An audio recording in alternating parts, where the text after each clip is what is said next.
Good evening. I'm Raj, and I would like to welcome all of you for our first kickoff event for 2012, and looking forward to a very exciting year. I'd like to thank our current sponsors, our annual exclusive sponsors, Morgan Stanley, Ham Naran, the Chuk firm, and Kumar Prabhu Patel and Banerjee, and HAW. I know at least there are two of them in the room today. So, excellent. Thank you. Our silver sponsors are Avion Systems, Deutsche Bank, Grant Thornton, and Verima Technologies.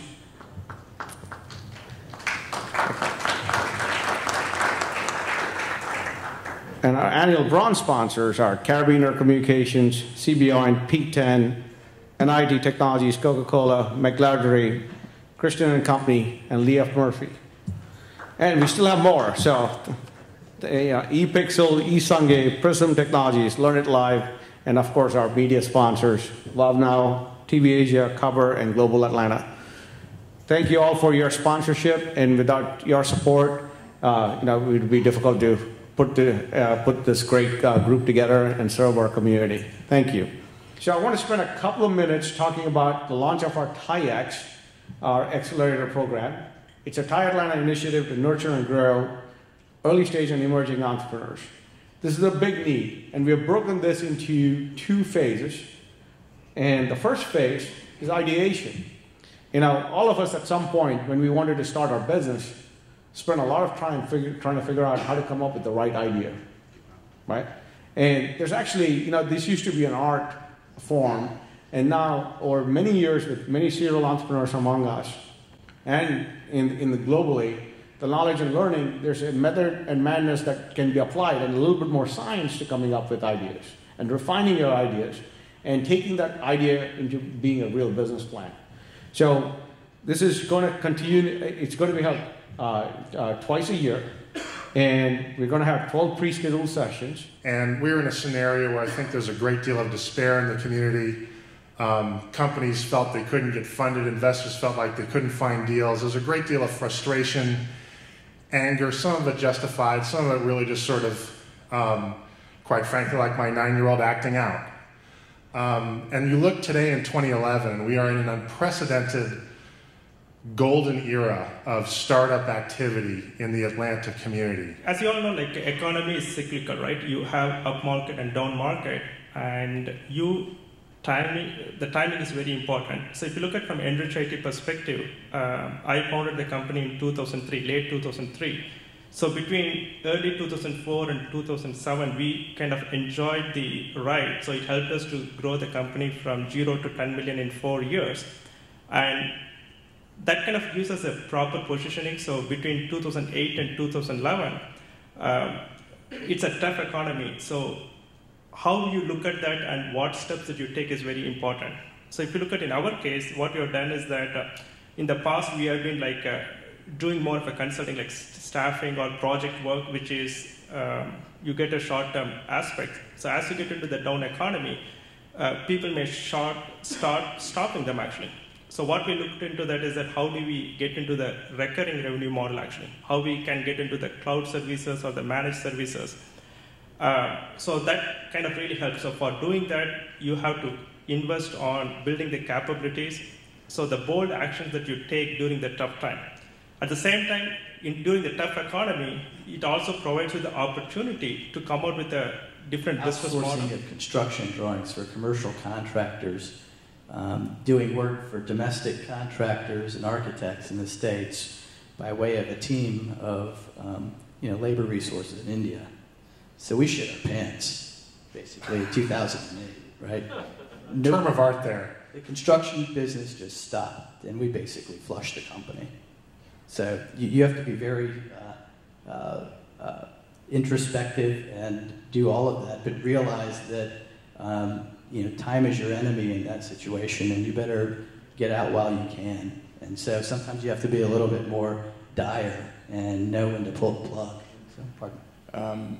You got to be focused on the cash. I mean, it is what what's going to make or break or give you the opportunity to kind of weather the storm.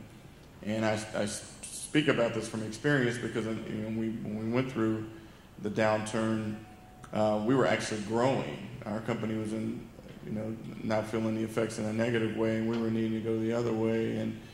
And having access to the cash through the banks and through the financial institutions was tough. I mean, it was tough for us to get the money to continue to grow our business.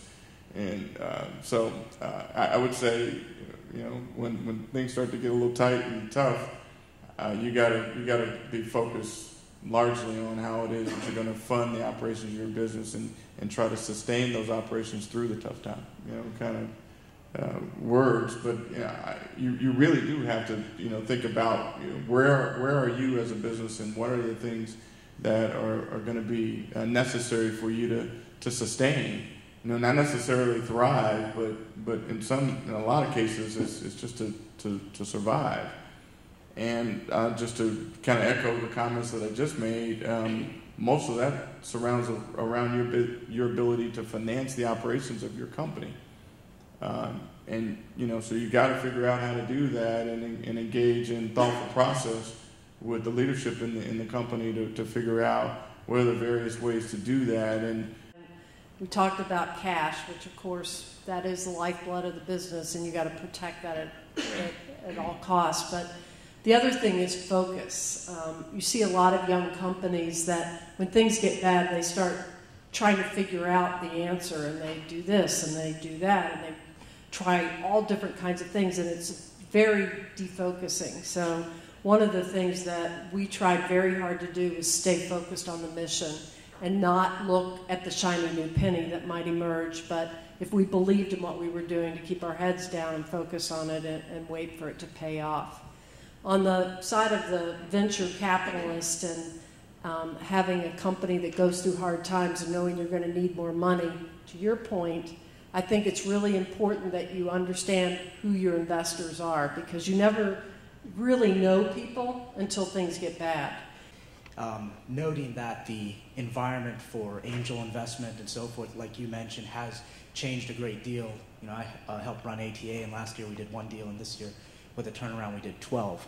So obviously it's out there, but the aspect, I think a good question to bring to the group is to, at what point, besides just dire needs, do you need to look at raising capital, and particular institutional capital, and at what point do you say, do we really need to go that route, and why? And maybe Mark can take the first glance at that. Yeah, and in our example, well, I think in general it's healthy if you're focused on growing your business to understand what the requirements from a cash perspective are if you're going to be successful with that growth plan. And I guess I've just never been afraid to explore what those possibilities were, whether it be traditional financing, whether it be institutional investors, or just wherever it was that we could get the cash.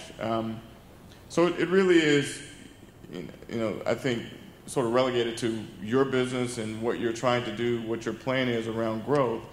I can grow to $100 million or even $1 billion company within the Oracle space. There is no necessity for me to expand into SAP. So you need to really look at what's the opportunity there, and you need to